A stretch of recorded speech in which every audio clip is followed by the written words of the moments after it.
Welcome everyone to Inspire Employee Engagement with Purpose, an expert webinar for L&D professionals brought to you by Get Abstract. Thank you for joining us. We wanted to give you some time to come in. I already see almost 70 people, which is awesome. Thanks for joining. My name is Ramona Macinetti, and my guests today are Steve Curtin, author of The Revelation Conversation, and Andrew Savikas, Chief Strategy Officer at Get Abstract. Hi, Steve and Andrew. Good morning. Hello. Great to be here. Or good evening, as the case may be. Nearly every organization has a mission, vision, and purpose statement displayed on the website or framed and mounted in the executive corridor. Yet employees often struggle to articulate how their company's purpose relates to their daily job tasks. So in the next 40 minutes, we will talk about tools and best practices to inspire greater employee engagement by connecting job functions to company purpose. This webinar is a live session. If you have a question for Steve, please add it to the chat and we will try to address as many of your questions as possible. So let me start out with a question which comes up automatically. Steve, what brought you to write the book, The Revelation Conversation? Well, you know, it's interesting. In 2016, I was invited to speak on the topic of connecting to purpose at work. And my client had flown in 222 top managers from around the country to an airport hotel in Chicago. And in the lead up to the presentation about connecting to purpose at work, I asked my client how many of the attendees would be fluent in the corporation's one-sentence corporate mission statement. He told me most. And so as we got closer to the event, I asked him, I said, I have this idea, why don't we distribute index cards and let me just ask them to record on the index card prior to the presentation the one-sentence corporate mission statement, and then I'll just carry on from there. I did that, and we collected the cards. I carried on with my presentation. Then afterwards, it was interesting. I went through the 222 cards, and as it turns out, most did not know the one-sentence corporate mission statement. In fact, there were only 4 correct index cards. There were nearly 3 dozen that were either left blank or had a question mark.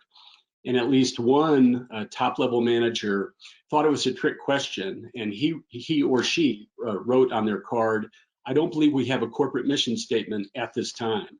So that was really the dawning for me that, hey, this is interesting that most sophisticated organizations develop a corporate mission, vision, or purpose statement, but it's also true that most of their managers, most of their employees are completely unaware of what it is. Wow, Yeah, that's a great story, Steve. Now, for some people, their work really is a calling, a true vocation. While many others, and maybe even some of those filling out those index cards at the airport hotel, their job was just that, a job. But you've said that those kinds of jobs can still be truly purposeful. Can you say more about what you mean by that? Yeah, when you're talking about a vocation and you're talking about a calling, oftentimes those are linked to vocations such as clergy or medicine or social work or working for a cause organization or working for a B Corp. The great majority of employees go to work and they work in a job and they fulfill a career and not necessarily a vocation, you know, a sacred calling. But their work can still be purposeful. And that's my point, is that, you know, every organization has a purpose.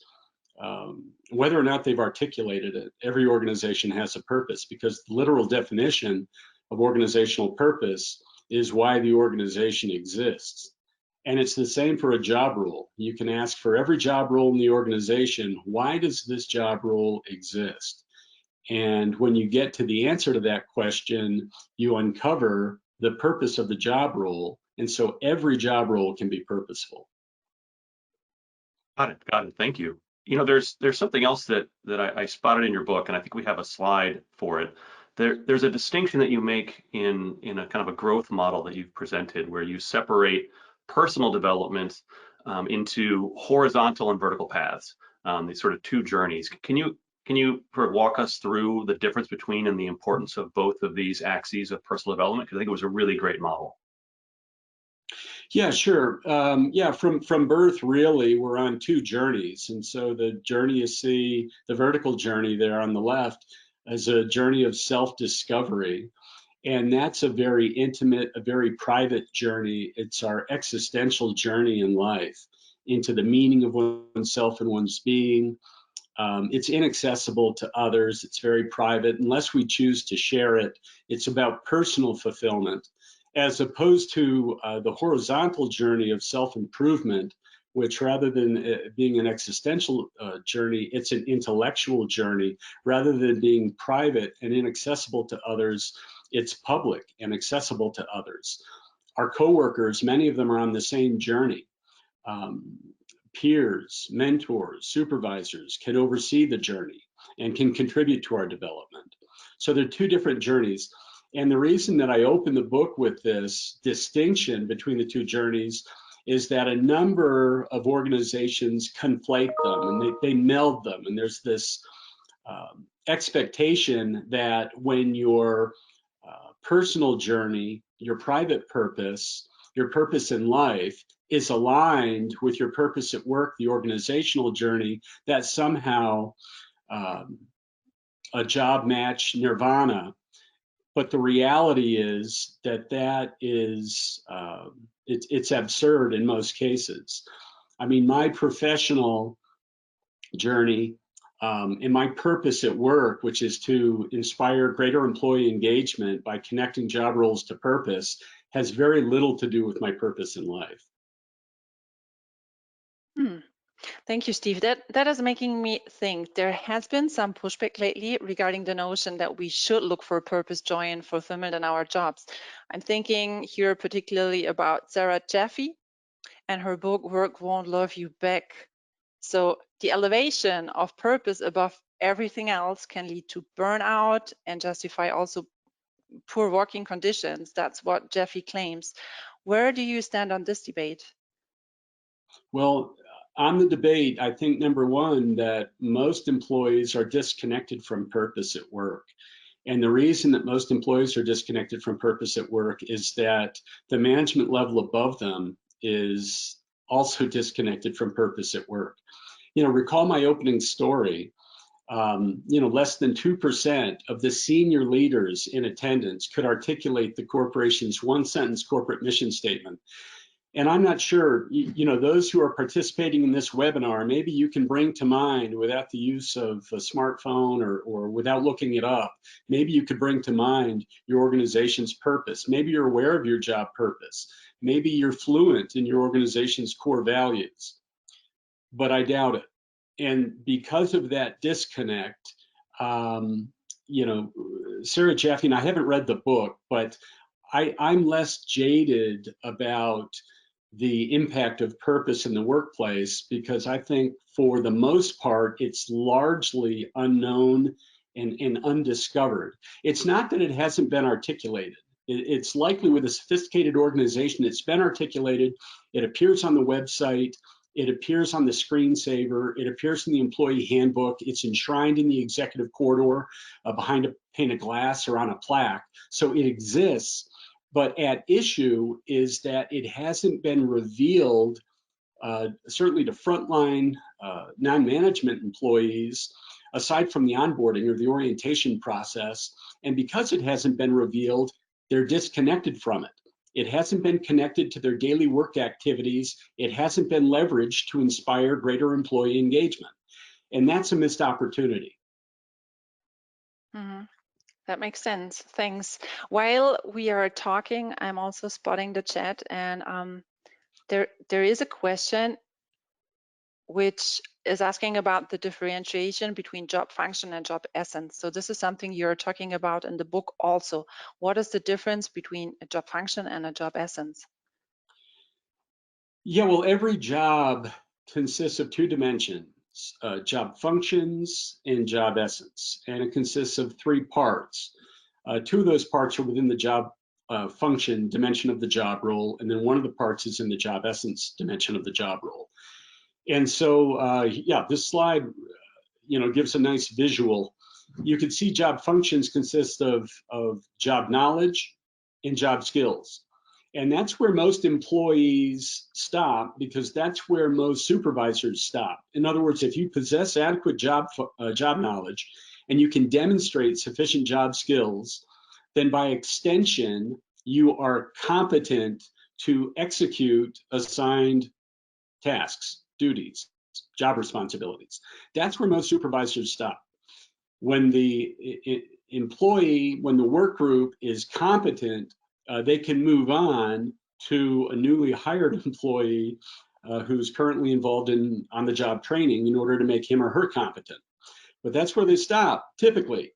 And so here, what we like to point out in the graphic is that there is a third part and a second dimension to every job role, which is job purpose, which is knowing why you do what you do, the way you do it, or how you do it at work. Very well, thank you. So you're saying one's job purpose should also function as their North Star. There is an example you're actually giving in the book of an orthodontist whose purpose is not fixing crooked teeth, but rather creating beautiful smiles and building confidence among patients. So what advice do you have for someone to clarify their own purpose like that? Yeah, well, the total quality movement in the 80s, led by Edwards Deming and Brian Joyner took part in that. Certainly later, management theorist Jim Collins brought this notion of asking why, typically 5 times. I don't get hung up on numbers. Whether you have to ask why 4 times or 7 times, you get at the root purpose, the root higher priority of the job role. And that the example that you referenced from the book is the orthodontist. Many orthodontists would say that their job role, why they do what they do, is to straighten patients' teeth. Well, that's really the veneer. You can ask some questions about why do we straighten teeth, and you get at for instance, to inspire confidence in the patients, because now they can smile. They can feel confident in their smile. They can be maybe more expressive or more outgoing.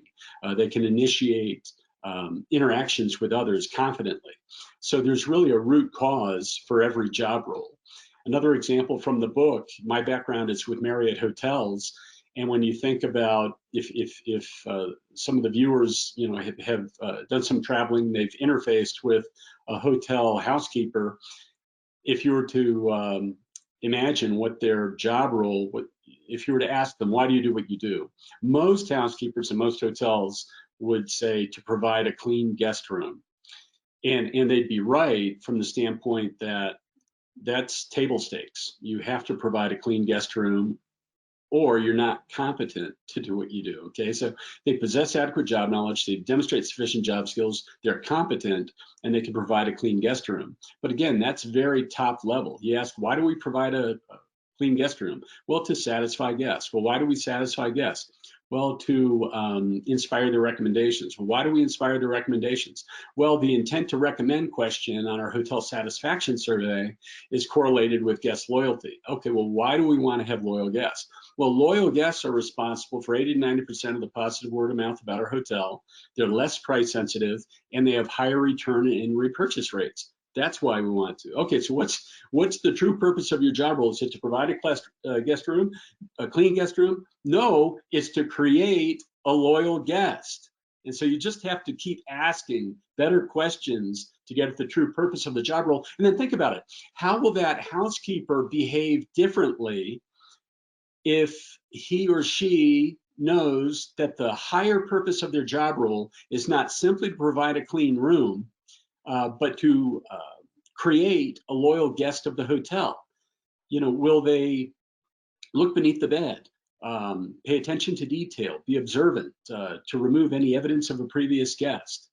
Will they check the alarm? How many times have you stayed in a hotel and then 5 a.m. the alarm goes off? You were planning to get up till 7. Will they deactivate the alarm from the previous guest? Will they report maintenance issues? Will they care? Will they leave a personalized note? They may do all these things knowing the higher priority of the job role is something other than simply high dusting, low dusting, tub and tile. Yeah, absolutely. They feel responsible and also involved and engaged. Makes sense. Thanks. That's the idea. Yeah, absolutely. And I think those are great examples of job, the orthodontist or the housekeeper that, at first glance seem pretty obvious what the purpose of the job is. But as you've articulated, there's really more to it than that. And certainly, I think if anyone wants a masterclass in the 5 whys, they should spend some time with a 4-year-old. I think that's a great way to experience that kind of probing questions. Something that I, certainly in reading your book that seems pretty closely tied with purpose is values. And you've emphasized the importance of complementing values with value statements to help employees tie values to actual behaviors. And that distinction between values and value statements, I found really helpful. And I was hoping you could provide some examples for the audience about really what you meant by that. Yeah. Most values, core values, appear as a set of core values, and many of them, I mean, you can imagine what they are. In fact, these may be core values of the companies, of some of the participants on this webinar, and those are values such as customer service. We value teamwork, we value honesty, we value integrity, we value equity or diversity. These are imitative core values. In some cases, they're performative core values that lack substance when they simply list as a value. In other words, you could print out core value lists from companies, and if you remove all the identifiers like company logos and so forth, and you put them side by side, most employees in most organizations couldn't tell their organization's core values from the core values of another organization. And so it becomes imperative that you not only identify what your core values are, and the slide you just had up was a slide from Pfizer, and that's a slide that appears in the book. And what they've done is they've not only listed their core values, but then they have provided value statements in terms of how Pfizer, how the organization interprets, here it is, how the organization interprets those values. So, for instance, equity, it says, we believe that every person deserves to be seen, heard, and cared for. That's how they interpret equity.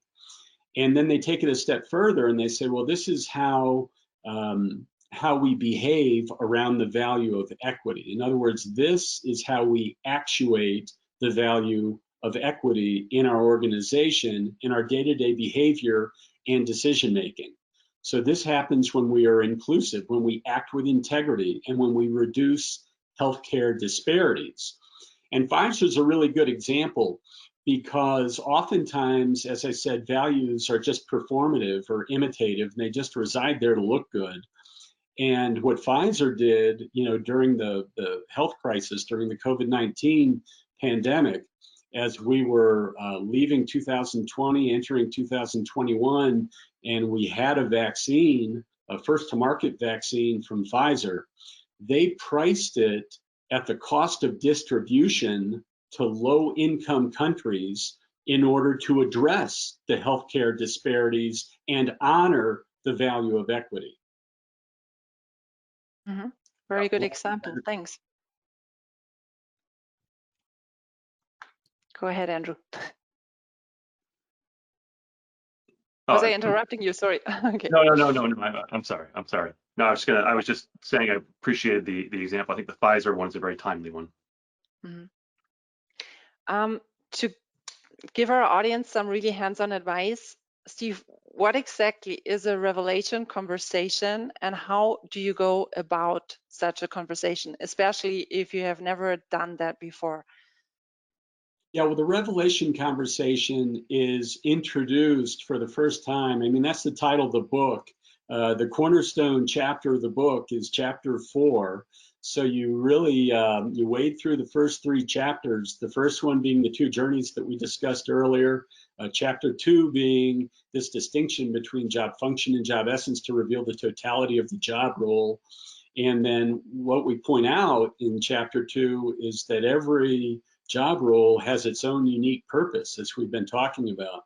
So then chapter 3, the 4 questions, gets at, within those 4 questions, identifying what is the single highest priority of my job role, the supervisor, the manager, the leader who's reading the book, and then what is the single highest priority of the job role of my direct report, for the job role or job roles that I oversee. And maybe they're one and the same, but without contemplating those questions, you don't know.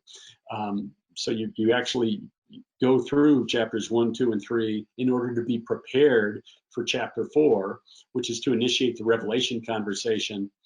And Ramona, to answer your question, the revelation conversation is simply a starter question that leads a spontaneous and organic conversation with a direct report. It's a one-on-one conversation, and it has really 3 objectives: to reveal the totality of the job role, to connect the employee's daily work activities to the higher purpose of the job role and organization, and then third, to inspire greater employee engagement.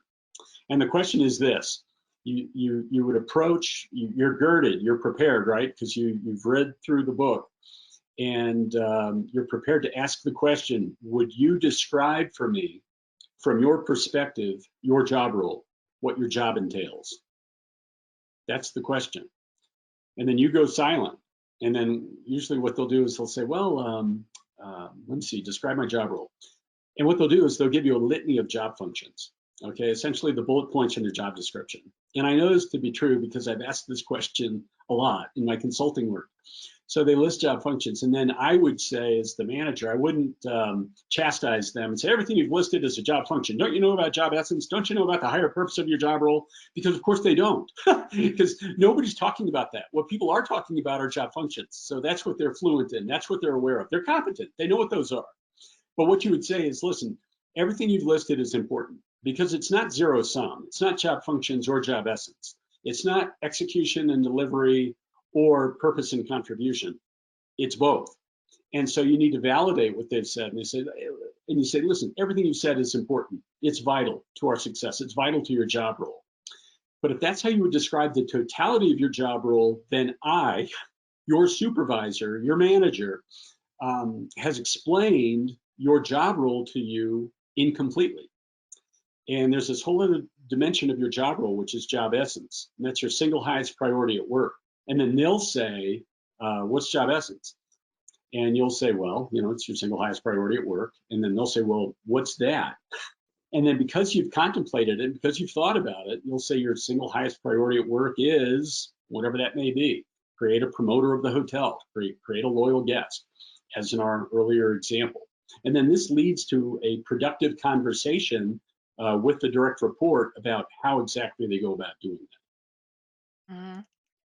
Thanks. Let me squish in, sorry, Andrew, let me quickly squish in a question from the audience who seems to be warming up. There's someone asking, how do you feel about Peter Drucker's thoughts about functional society and the employee bringing their individual purpose to work?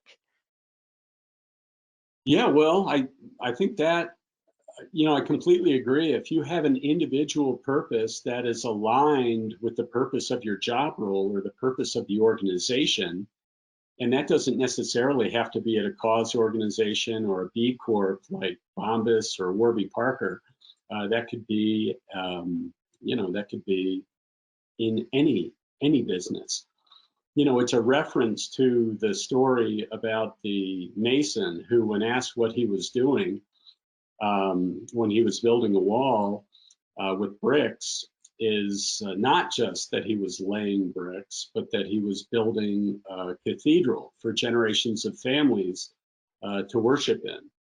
Or the custodian at NASA, when he was approached by JFK, supposedly, this may just be a legend, and asked what he was doing as he was mopping the floor. His response was that he was sending a man to the moon because he was as much a part of the mission as a custodian at NASA as one of their engineers. So I truly believe that's individual because it's a very private matter. When you migrate your purpose in life to your purpose at work and create alignment through job crafting or through some other technique. But I totally believe in that, and I think that when you found that job, you're probably going to stay with that job, and you're probably going to be highly engaged. Mm-hmm. Here's a comment on that, or something we said before. Someone writes, I find that for many employees, their purpose is to satisfy their direct supervisor. It's also very telling. Yeah, so the purpose of the job role is to appease the boss. That's what the person is commenting, I think, yes. Yeah, I would say ask a few more why questions. Hmm.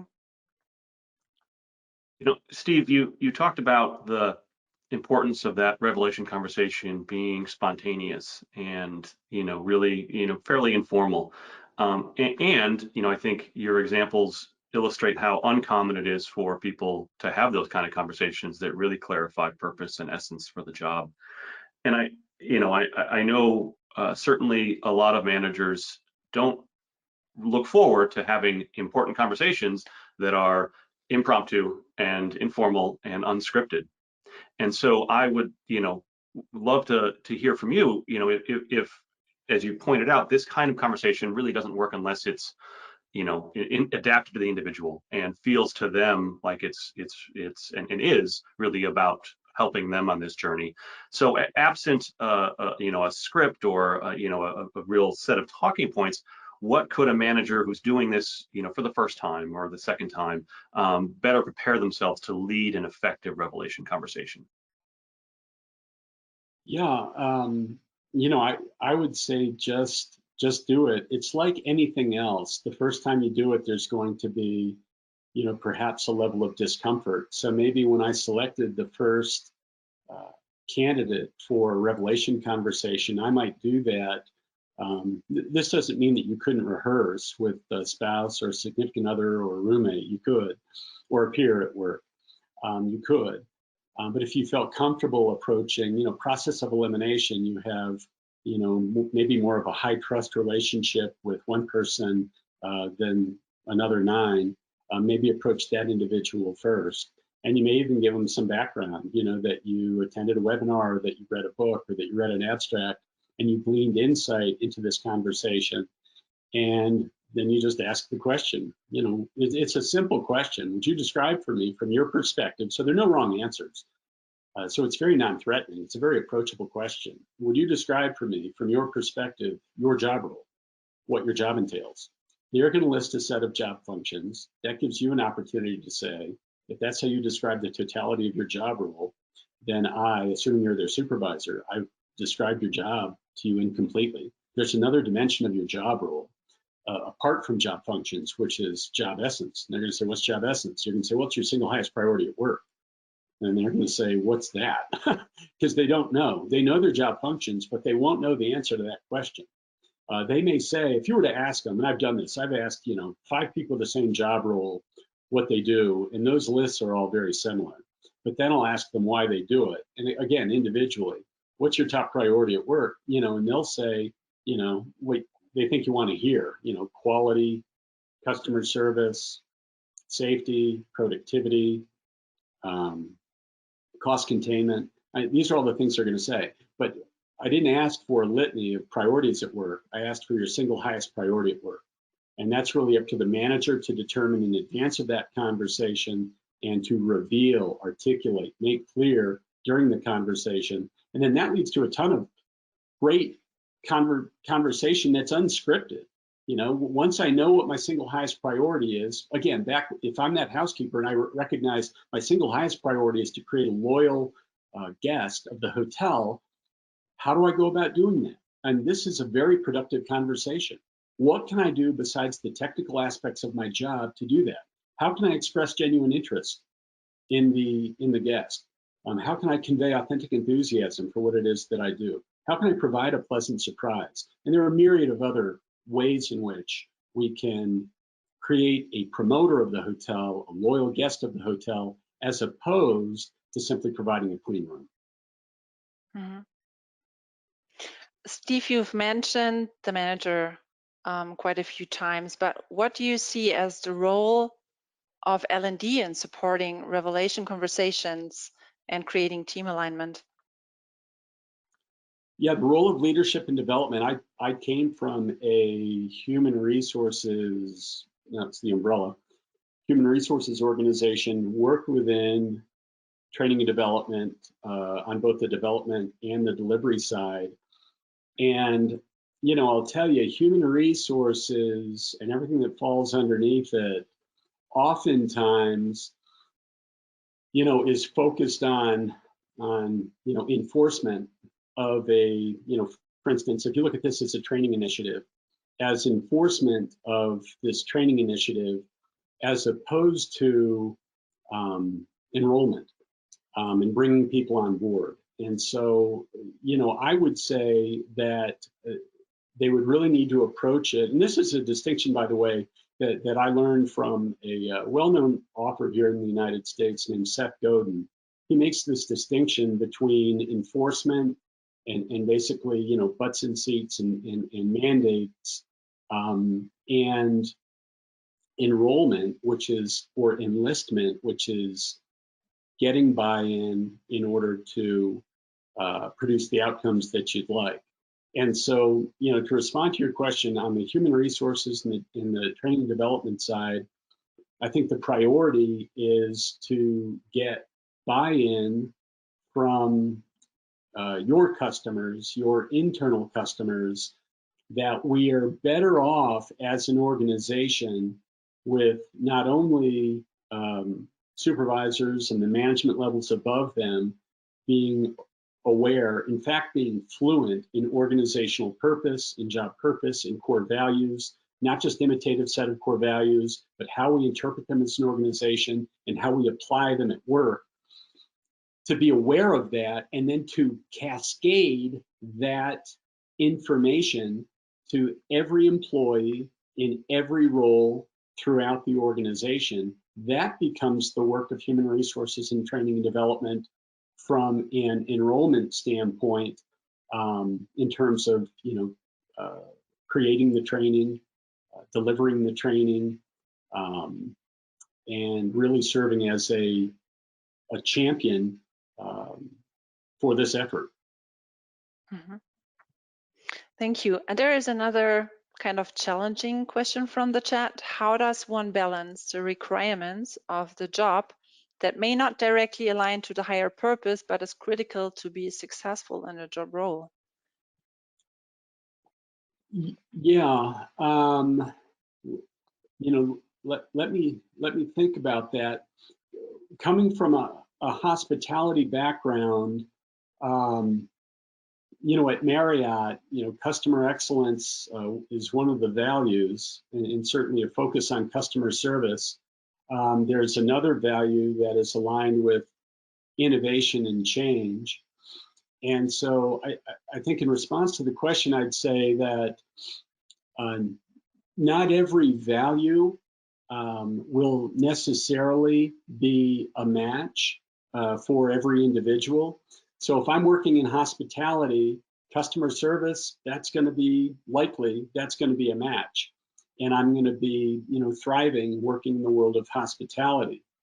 But that doesn't mean that I'll necessarily be seen as an early adopter or as an innovator or as someone who embraces change. Although that is a part of the core values of the organization, it may not resonate with me personally, but that's no reason that I can't be engaged and thrive in that work environment, even though there's a little bit of conflict there. Does that address your question, Ramona? Well, it was the audience's question, but I think yes. So what kind of mission statements can be easily translated into job purpose statements then? Well, there's some like Disney, you know, for instance, their higher purpose is to create happiness. Creating happiness applies regardless of job role. And so for instance, their custodians at the theme parks have been trained to focus on creating happiness as opposed to the technical aspects of their job. They need to do both, but the focus is on creating happiness so that when a guest of the park spills her popcorn, the custodian doesn't run over with his or her broom and dustpan and sweep up the popcorn, because that doesn't create happiness. What creates happiness is replacing the lost popcorn. So they'll immediately attend to the lost popcorn, they'll replace it. When the guest has the fresh popcorn in hand, then they will attend to the spill. And so that's the distinction. The higher priority of their job role is not necessarily a clean park, it's to create happiness. Andrew, But I they do want to both. give you the chance for a final question or comment. Yeah, I liked the there were sort of two aspects of KPIs you talked about in your book. You talked about how companies without a clear purpose often fall back on these, you know, sales numbers, profit percentages, these targets that really that people aren't really, that they don't really grab people's attention, and it really creates disengagement. On the other hand, there are other measurements. The example, one of the examples you gave is the number of times that a worker introduces themselves by name to a customer, as something that not only is correlated to positive performance, but gets the employees engaged, increases engagement. So what is, and how should someone in a leadership role think about the distinction between a good KPI that increases engagement versus a sort of bad KPI that decreases one? Okay, well, I'm inclined to say that all KPIs, if it's a key performance indicator that you feel is important, then I don't want to invalidate it. You just need to be careful about which KPIs you're using to inspire or motivate performance. Because if it's a KPI that, as an employee, I don't feel that I impact, in my performance is somehow attributed to it or attached to it, then that may be an ineffective KPI to use to inspire performance or motivate performance from that particular employee. The other danger with KPIs is to get caught up, as Stephen Covey, the author of 7 Habits of Highly Effective People, he used to write and talk about getting caught up in the thick of thin things. And what he meant by the thick of thin things is becoming embroiled in terms of our focus on transactions and activities, in other words, efficiencies, as opposed to relationships and results and effectiveness. And so when you're thinking about KPIs, think about KPIs that are more relational, if possible, certainly more results oriented than activities oriented, and certainly more effective than efficient. And I can give you an example. You mentioned the use of names. I worked with a large global retailer who had their own internal customer satisfaction metrics, their metrics that matter. And a couple of those are things like overall satisfaction, intent to recommend, share of basket, which is essentially spend, average spend. And they detected a correlation between the use of names and the deliberate encountering of an associate employee on the sales floor. And they were able to correlate when they asked the question of the customer, did you encounter an employee on the sales floor? And when they asked, who was that employee, and they could recall their name, they found a double-digit increase. It was actually 18% in both overall satisfaction and intent to recommend. And if they recalled the name of the individual, there was an increase in share of basket, increased in spend of 20. It was between 28 and 31%. It was 28%. And then if they had a delightful experience with the associate, the employee with whom they encountered, it was as high as 31% increase in spend. So those are KPIs, obviously, that the employees could impact, certainly metrics that matter, and certainly metrics that could demonstrate the correlation between encountering someone, being assertive in that way in a retail environment without hovering, using your name, wearing your name badge, all these things, and the correlation between those behaviors and those actions and the results in terms of increased spend, increased overall satisfaction, increased intent to recommend. Thank you, Steve. Thank you both, Steve and Andrew, for all your valuable insights, and thanks to our audience and your great participation and very good questions. To read the free summary of the Revelation conversation, you can check out the link or scan the QR code, which we will see here in a second. And please pick up a copy of Steve's book also. You will receive the recording of the session within the next few days. And also Steve will follow up on the questions which we could not address today. I've seen there were some more coming in, but we want to respect our audience's time. So you may find more relevant content on promoting employee engagement and other L&D related challenges on getabstract.com. So GetAbstract stands for 23 years of Swiss expertise and quality. And we are the largest library of compressed knowledge with more than 25,000 texts and over 15,500 audio summaries. Our content is curated, expertly summarized, and accessible 24/7 at work and on the go. We work together with more than 800 international publishers, and we have a dedicated customer success team who's helped you to embed our solution into your system and to customize our learning solution.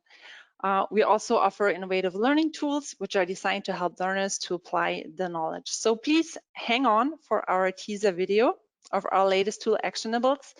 And then later on, head over to our corporate solutions page on our website to sign up for a free demo and to learn more about how it could benefit your organization.